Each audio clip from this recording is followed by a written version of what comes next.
A lot has changed. The world isn't the same as it used to be, but not exactly in a good way.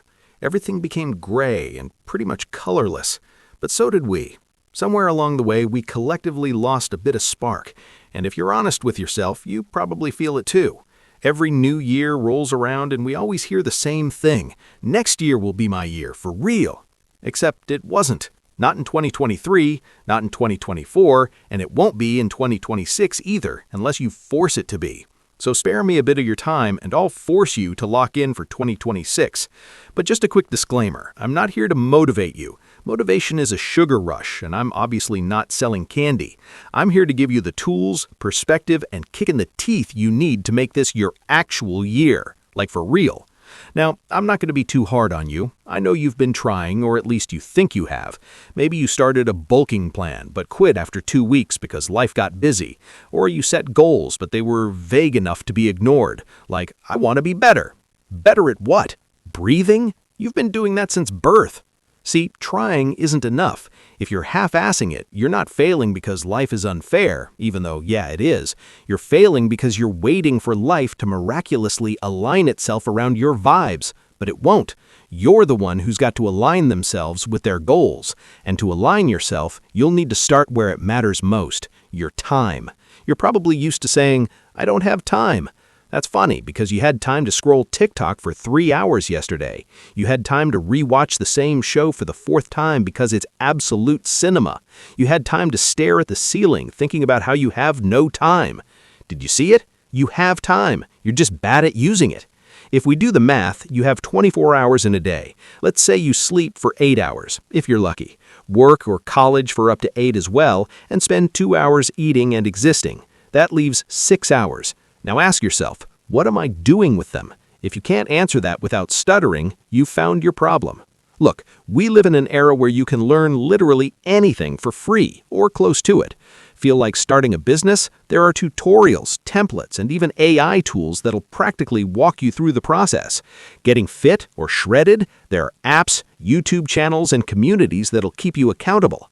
Learning a new skill? Platforms like Coursera, Skillshare, or even TikTok, if you're following the right creators, have you covered.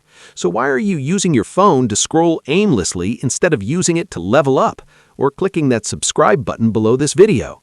Technology isn't the enemy here. You are. Your phone is a tool, but if you treat it like a toy, it'll treat you like a joke. But even then, tools are just tools. They're still pretty useless without a plan, which brings us to my next point, systems. Saying, I want to save money is cute, but what's your plan? Are you tracking expenses, automating savings, or are you just hoping your bank account will surprise you like a physics exam on Monday? The same goes for fitness, learning, relationships, everything. Goals are basically useless without systems. Systems are what make you show up on the days you don't feel like it. They're the boring routines that actually get results. They're the meal preps, the study schedules, the workout plans. They're what separate the people who achieve from the people who talk about achieving. And while we're at it, let's quickly address the ugly grind and why you should embrace it. Most of what will make you successful is not exciting. It's boring. It's repetitive. It's waking up early to work out when you'd rather sleep. It's saying no to plans so you can study. It's putting in effort when no one's clapping for you. The grind isn't supposed to feel good. It's supposed to feel necessary. And the sooner you stop expecting every step to be fun, the sooner you'll start seeing results. Of course, the grind doesn't have to be the good old-fashioned way. Times changed. You need to be aware and recognize the massive potential and opportunities sitting right in front of you. But you know what else is massive? We are now living in the most resource-rich era of all time. There's no excuse for being ignorant or stagnant.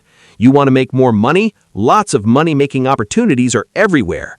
You want to learn coding? Public speaking, singing, dancing, drawing, editing, animating, writing, talking to girls, touching grass? Free tutorials exist. You want to get better at anything? Google it. Even if it's not always accurate, you'll still learn something. Do you see it now? You're not struggling because there's a lack of opportunities. You're struggling because you aren't grabbing them. And no, scrolling through success content isn't the same as actually taking action. You might be watching this video and listening to my advice, but are you actually putting in the work?